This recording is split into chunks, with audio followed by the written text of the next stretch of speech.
Hello friends, welcome back in my YouTube channel grammar hub Kanpur. अभी अपना topic चल रहा है वन वर्ड सब्स्टिट्यूशन, जिसमें से 2 लेक्चर हो चुके हैं। अप्रॉक्स आई थिंक 45 to 50 इसमें वन वर्ड सब्स्टिट्यूशन हो चुके हैं। आज थर्ड क्लास है इसकी, तो देखते हैं। और मैं बताना चाहूँगा कि आप लोग फीडबैक देते हैं, मुझे कमेंट करते हैं, बहुत ही मुझे उससे बल मिलता है नए नए वीडियोस और नए टॉपिक, अच्छे टॉपिक तैयार करवाने के लिए आपको। और जो भी आपके कमेंट्स आते हैं मैं पूरी कोशिश करता हूँ कि उसका रिप्लाई करूँ, ठीक है। क्योंकि अभी ज़्यादा लोग तो है नहीं, तो मैं अभी कैपेबल हूँ सबका रिप्लाई दे सकता हूँ, ठीक है। आज एक बच्चे का मैसेज आया था कि फॉर्मल लेटर राइटिंग सर बताइए, तो बताऊंगा। अभी मैंने दूसरा टॉपिक उठाया है, मैं सब कुछ कराऊंगा आपका, जो भी आपका इंग्लिश से रिलेटेड है, जो भी कंपटीशन में पूछे जाते हैं, ठीक है। आपके लेटर्स हो गए, एप्लीकेशंस हो गए, और tense wise narration, one word substitution, antonym synonyms के कुछ एग्जांपल्स दूंगा, क्योंकि वर्ड मीनिंग आपकी इतनी रेडी करवा दूंगा कि एंटोनिम सिनोनिम्स आपको अलग से पढ़ने की जरूरत नहीं पड़ेगी, ठीक है। और वन वर्ड तो चल ही रहा है, इसमें कई सारे आपके सेगमेंट कंप्लीट हो रहे हैं। तो चलिए स्टार्ट करते हैं आज का third lecture. First one, to reveal. Reveal मतलब उजागर कर देना। जहां जहां मुझे लगेगा कि बताना चाहिए आपको, इसका अर्थ आपको बताऊंगा। उजागर करना, उजागर मतलब ब्रॉट इनटू द लाइट, कोई भी चीज को छुपा के ना रखना, उसको उजागर कर देना, ठीक है। टू रिवील द ट्रू, जो सत्यता है उसको उजागर कर देना। Objectionable nature of someone. Objectional objectionable मतलब कि जो चीज नहीं करनी चाहिए थी, अगर वो कोई कर देता है जिसमें ऑब्जेक्ट किया जा सकता है सोसाइटी के द्वारा, वो ऑब्जेक्शनेबल हो जाती है। नेचर ऑफ समवन, किसी के जो गलत कार्य हैं उनको उनको किसी के सामने रख देना, ठीक है, प्रदर्शित कर देना, उसको बोलते हैं इंग्लिश में, वन वर्ड होता है उसका, एक्सपोज, ठीक है। यानी कि एक्सपोज मतलब उजागर कर देना। जैसे उसमें रिवील था, उजागर कर देना। एक्सपोज मतलब इसका भी एक अर्थ निकल सकता है, उजागर कर देना, लेकिन ये नेगेटिव सेंस में आएगा। एक्सपोज का यूज हमेशा नेगेटिव सेंस में होता है। रिवील का आप पॉजिटिव में भी कर सकते हो और नेगेटिव में भी कर सकते हो।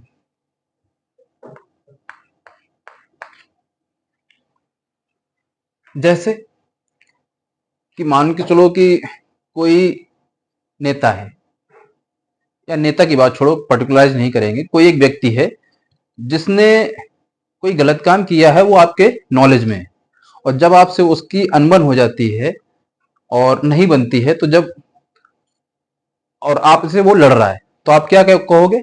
मैं ये वाली बात सबके सामने बता दूंगा, यानी कि आपको मैं सोसाइटी में या पब्लिक के बीच में एक्सपोज कर दूंगा, ठीक है। तो वहां पर एक्सपोज वर्ड यूज होता है। एक्सपोज काफी आपको न्यूज़पेपर में मिल जाएगा। Next, a hollow. A hollow object use to contain something. Something लिखा है, कंफ्यूज ना होना कि क्या लिख दिया है। हॉलो मतलब जो अंदर से खोखला है। ऐसा कोई ऑब्जेक्ट या स्थान या जगह या कोई चीज हो सकती है जिसको हम कुछ भरने के लिए यूज करते हैं, उसको बोलते हैं रिसेप्टेकल। यानी कि कोई पात्र हो सकता है, ठीक है, कोई गोदाम हो सकता है, वेयर हाउस हो सकता है, गोदाम के सेंस में भी इसको यूज कर देंगे, ठीक है। जैसे कोई हॉल बना हुआ है, उसके अंदर कोई अन्नागार लगा दिया गया, कोई धान भर दिया गया, या सीमेंट के अपने स्टोर बना दिए जाते हैं, तो उसमें रिसेप्टेकल यूज होगा वर्ड, ठीक है।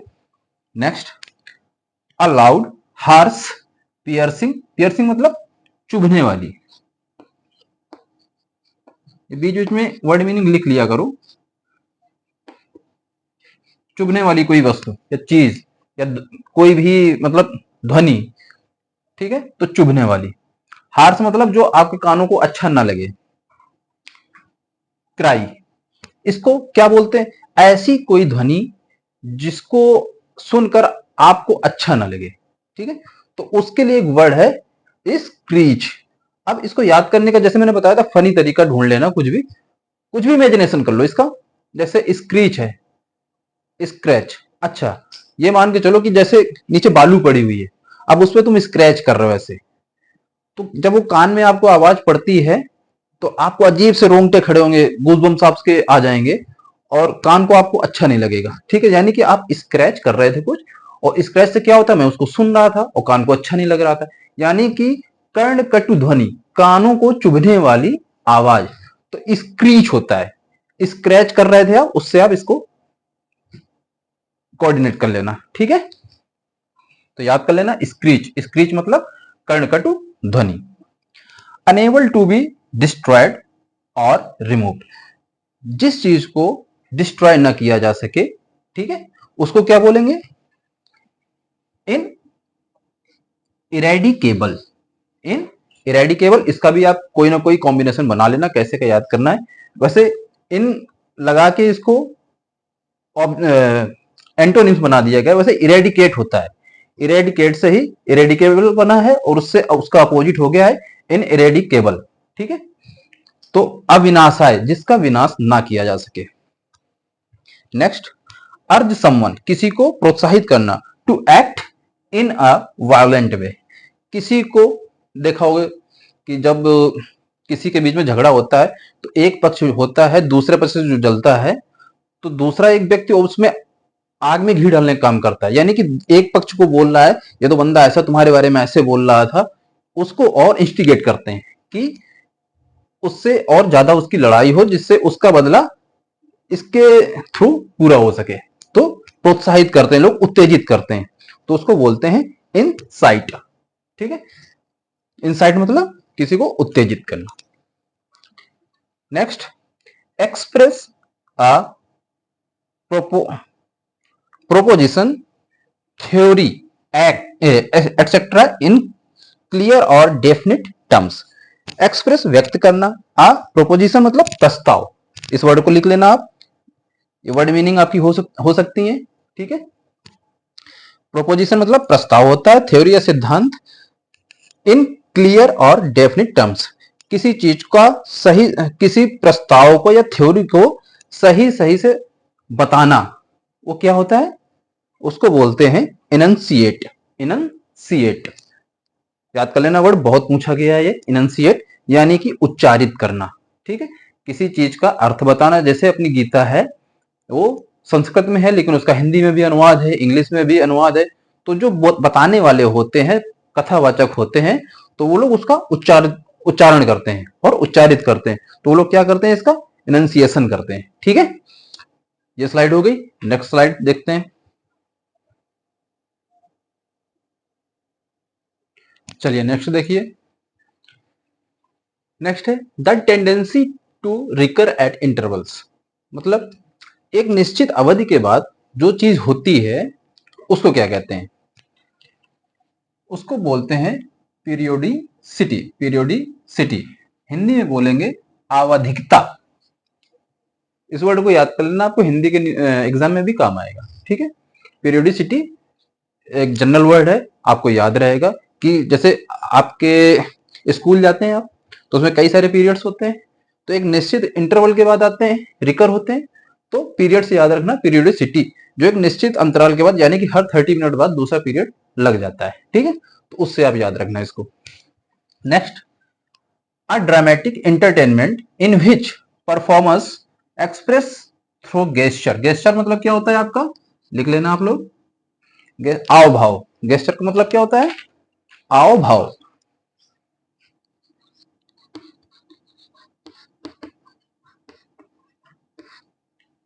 क्या कह रहा है, एक जो परफॉर्मर है, वो डांस भी हो सकता है या कोई नाटक हो सकता है, वो बिना बोले अपनी भावनाओं को व्यक्त कर रहा है। ठीक है, अच्छा आप लोग पढ़ रहे हैं, कंपटीशन की तैयारी कर रहे हैं, आप लोग थोड़ा आइडिया लगाइए, थोड़ा दिमाग लगाइए कि ऐसे कौन से भारत के शास्त्रीय संगीत हैं या शास्त्रीय नाटक हैं जिनमें बिना बोले अपनी भावनाओं को एक्सप्रेस किया जाता है। 1 मिनट का समय लो आप और बताइए। नहीं आता है तो आप लोग इसको देखना, अगर फिर भी नहीं आ रहा है तो बेसिक चीजें आपको आनी चाहिए। ठीक है, फिर मैं बताता हूं आपको। पैंटोमाइम, क्या बोलते हैं उसको, पैंटो माइम, जो एक्सप्रेस किया जा रहा है, a performer, a dramatic entertainment in which performers express through gesture, उसको, उस अभिनय को क्या बोलते हैं? पैंटोमाइम। ठीक है। मुंह का भिन्न, मूक मतलब चुपचाप रह के जो अभिनय किया जा रहा है उसको मुंह का भिन्न बोलते हैं, और इंग्लिश में बोल दिया गया पैंटोमाइम। ठीक। अब इसको याद करने का तरीका क्या है? मान के चलो कि एक तुम्हारा दोस्त है, उसने आपका पैंट पहन रखा है, आप क्या बोल रहे हो? दिस इज माइन पैंटो, आपने मन में क्या बोला? पैंट मेरा है, पैंट माइन। ठीक है। तो आप उसको क्या बोलोगे? इशारे से बोलना है। ठीक है। तो आपके दिमाग में रहेगा कि मैं क्या बोला था, मेरा फ्रेंड पैंट मेरा लिया हुआ था और मैंने उससे बोला था ये मेरा है, माइन है, पैंटो माइन। ठीक। यानी कि पैंटो माइम, आपको वर्ड क्लिक हो जाएगा, और आपने बोल के नहीं उससे कहा था, आपने इशारे से बोला था, तो आपको ये भी पता चल जाएगा कि वन वर्ड ये किसके लिए है। आपने गेस्चर दिए उसको, ठीक है, कि हमको ये पैंट मेरा है, तो मुंह का भिन्न आपने किया। हाँ, अब बताइए, आप जो मैंने आपसे क्वेश्चन पूछा था जीएस का था, दो शास्त्रीय संगीत ऐसे एग्जाम्पल दो जिसमें मुंह का भिन्न होता है। ठीक है। एक आपका हो गया जैसे भारतनाट्यम,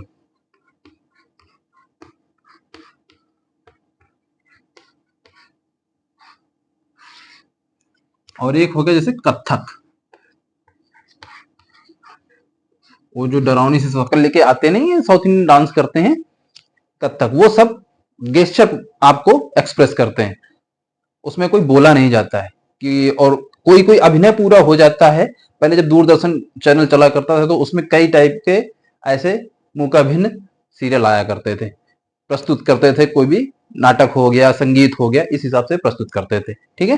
तो पैंटोमाइम, और मुझे विश्वास है कि आप लोग इसको याद कर चुके होंगे, क्योंकि मैंने इसमें एक फनी आइडिया आपको दिया याद करने के लिए कि पैंट मेरा है। ठीक है, पैंटोमाइम। तो आपको याद भी हो गया होगा मेरे हिसाब से। नहीं याद हुआ होगा तो आप फिर से अपना दिमाग लगाइए, आप मुझसे अच्छा कर सकते हैं। जब आपकी इमेजिनेशन पावर बढ़ जाएगी तो बहुत अच्छे से आप एक इमेज बनाएंगे अपने दिमाग में, और मुझसे जल्दी, मैं तो अपनी बात छोड़ो, मैं तो एक बस बता रहा हूं आपको, आप बहुत अच्छे से परफॉर्म करेंगे। ठीक है।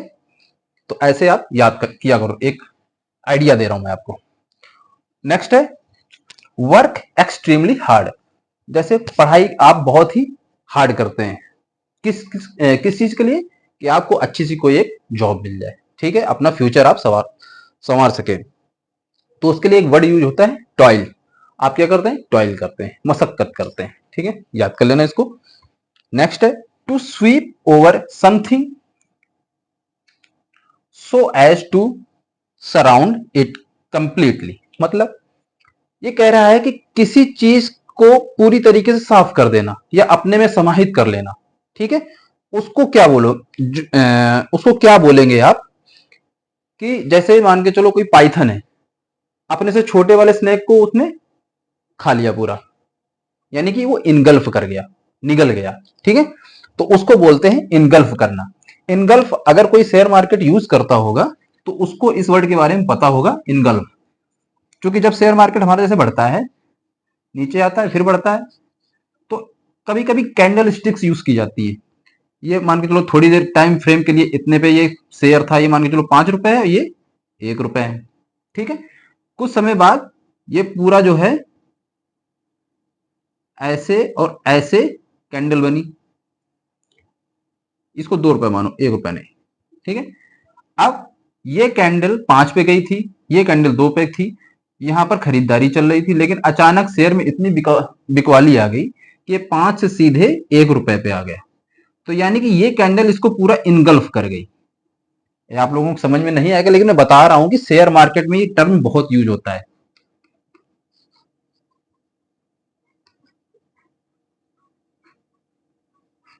ठीक है, शेयर मार्केट में यूज होता है।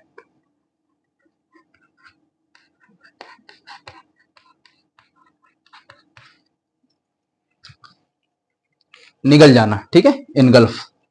नेक्स्ट है a symbol that serves as an emblem of a group of people. इसमें कह रहा है एक सिंबल, एक चिन्ह, that serves as an emblem, एक एक कोई प्रतीक होता है या चिन्ह होता है, वो एक ग्रुप के द्वारा उसको पूजा जाता है या उसको एक अपना एम्बलम माना जाता है, तो उसको क्या कहेंगे, होता है उसको बोलते हैं टोटेम। अब इसका मैं एग्जांपल देता हूं आपको, क्योंकि ये वर्ड नए हैं, टोटेम भी आपके लिए नया हो सकता है, कुछ लोगों के लिए नहीं होगा, लेकिन इसका मतलब मैं बता देता हूं क्या होता है।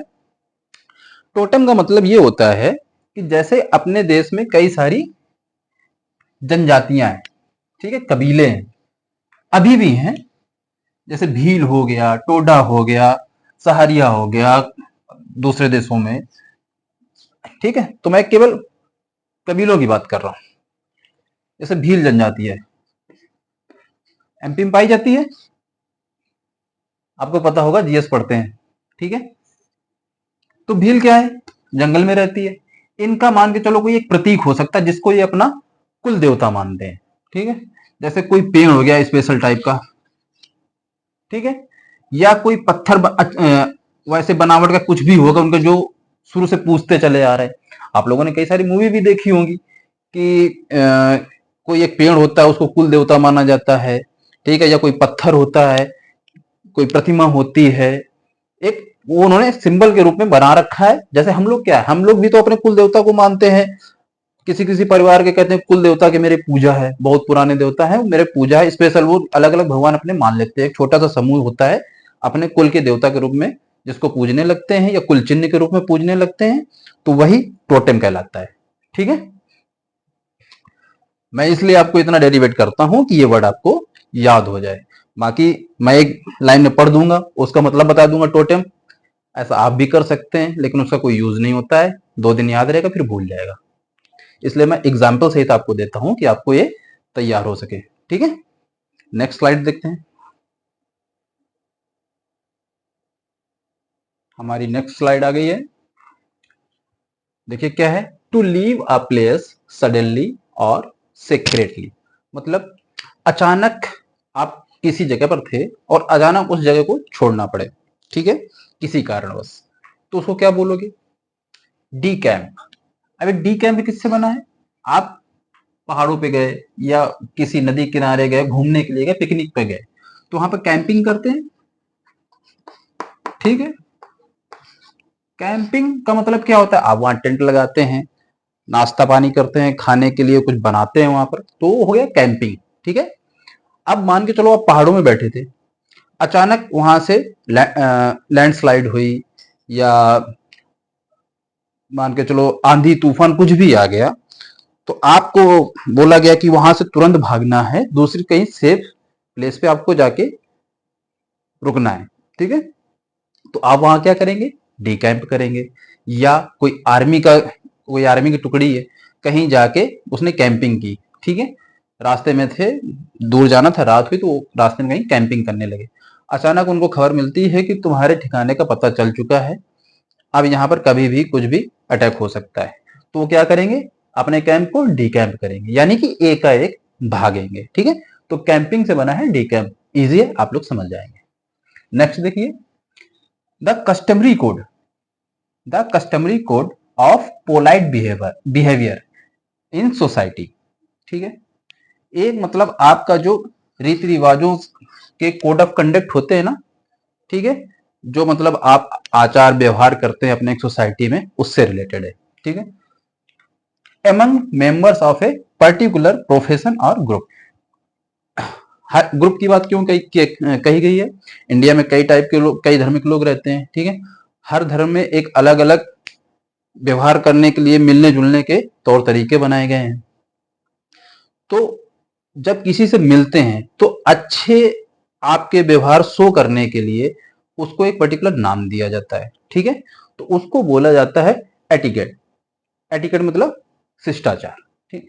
आप अपने किसी फ्रेंड से बार बार यूज कर सकते हैं, अगर आपके फ्रेंड कोई बिहेवियर गलत कर रहा है, ठीक है, आप लोग रास्ते में जा रहे थे, कोई विकलांग आ गया, पैसे मांगने लगा, या भिखारी आ गया, उसने उसको गाली दे दी कि साले तुम तो ऐसे हो, कमाते नहीं हो, बोझ हो, तो रियली उसको जो है तो वो नहीं कमा सकता, हो सकता है कुछ प्रॉब्लम हो, सारे भिखारी ऐसे नहीं होते हैं, कुछ उसमें नीडी पर्सन भी होते हैं जो नहीं कर सकते हैं कुछ, लेकिन तुम्हारे दोस्त ने उनको एब्यूज कर दिया, तो आप उससे क्या बोलोगे, यार यही तुम्हारे एटिकेट्स हैं क्या, क्या सिखाया गया तुमको घर पे, तो वहां पर आप यूज कर सकते हैं।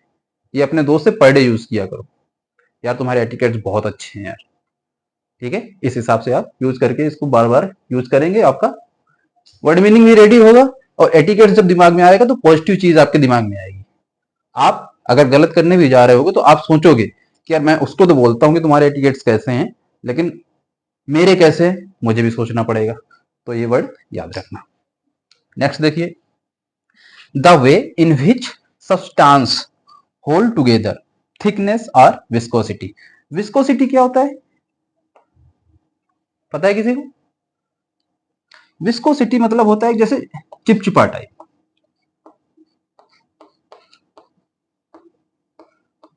जैसे मार्सीलैंड होता है जब, उसको हम विस्कोसिटी उसकी कैसी होती है, जैसे टूथपेस्ट हो गया, ठीक है, तो उसको विस्कोसिटी के नाम से बोल सकते हैं।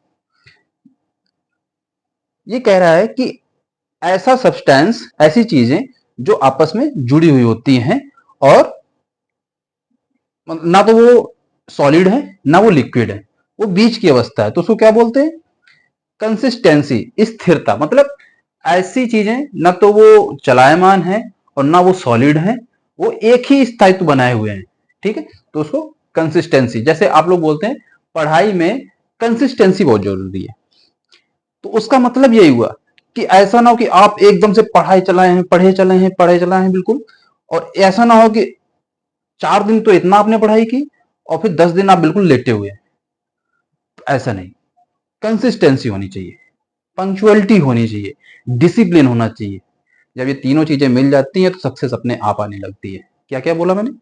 Punctuality, discipline. डिसिप्लिन का मतलब क्या हो गया, ये नहीं कि मतलब मम्मी पापा की आज्ञा मान रहे, वो तो मानना ही है, लेकिन डिसिप्लिन का मतलब ये है कि हमको इतने बजे पढ़ने के लिए बैठना है तो बैठना है, इतने बजे हमको टहलने जाना है, अपने शरीर के लिए भी कुछ टाइम निकाला करो। पढ़ाई के समय जब पढ़ रहे हैं आप तो ऐसा नहीं कि आप किताबों में ही घुसे रहें, अपने आप को भी, अपने शरीर को भी ध्यान रखना है। जब आपका शरीर सही रहेगा तभी आप दूसरी चीजों में, पढ़ाई में ध्यान दे पाएंगे। पंक्चुअलिटी, टाइम का विशेष ध्यान रखना, जो आपने टाइम टेबल बनाया जिस हिसाब से, अगर आप उस हिसाब से एग्जैक्टली पढ़ाई करेंगे तो आप पढ़ाई में पीछे रह ही नहीं सकते। आप, मैं देखता हूँ कई लड़के बड़े बड़े चार्ट टांगे रहते हैं घर पे कि 6 से 6 o'clock to 7 o'clock मैथ पढ़नी है, फिर इसके बाद एक टी ब्रेक, 8 to 9 हमको रीजनिंग लगाना है, जीएस पढ़ना है, इंग्लिश पढ़नी है, सब पूरा बाकायदे लगा है, लेकिन फॉलो उसका शायद ही किसी दिन वो लोग करते हैं। महीने में एक दिन भी हमको नहीं लगता कि फॉलो करते होंगे, लेकिन उसको कंसिस्टेंसी, पंक्चुअलिटी एंड डिसिप्लिन, ये तीनों चीजों को मिला दोगे, सक्सेस अपने आप आएगी, ठीक है। तो कंसिस्टेंसी वर्ड याद रखना आप लोग। Based on random choice. Based on random choice मतलब जैसे पहले के राजा लोग होते थे, ठीक है, तो वो अगर किसी ने राज्य में गलत काम कर दिया तो उसको अपने मनमाने ढंग से वो लोग सजा सुना देते थे, किसी से सलाह मशवरा ना करके अपने मन में जो आए वो निर्णय सुना देना, उस हिसाब से कार्य कर देना, दैट इज कॉल्ड आर्बिट्रेरी, ठीक है, मतलब मनमाना। पहले के राजा कैसे होते थे? आर्बिट्रेरी होते थे। अब अपने यहाँ पर ऐसा नहीं है। आर्बिट्रेरी कहां पर हो सकती है? जैसे अपना नॉर्थ कोरिया हो गया, ठीक है, जहां पर इन्हीं की चलती है। चाइना हो गया, जो राष्ट्रपति जी ने बोल दिया वही सही है। जहां पर डेमोक्रेसी नहीं है वहां पर आर्बिट्रेरी देखी जा सकती है, ठीक है। तो आज के लिए इतना काफी है, मुझे लगता है कि लगभग 20 से 25 मिनट हो चुके होंगे, ज्यादा लंबा वीडियो नहीं करूंगा।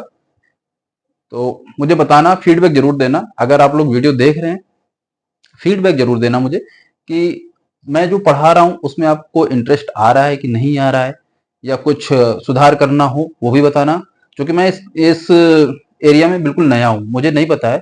मैं अभी वीडियो बनाऊंगा और इसके बाद तुरंत मैं अपलोड भी कर दूंगा। एडिटिंग वेडिटिंग मुझे ज़्यादा आती नहीं है, कैसे क्या होती है, तो जो भी सुधार कर सकता हूँ आप लोग मुझे फीडबैक देना, और अगर किसी का हेल्पिंग हैंड हो तो शेयर भी कर सकते हैं, ठीक है। थैंक यू, आज के लिए इतना ही, मिलते हैं नेक्स्ट क्लास में।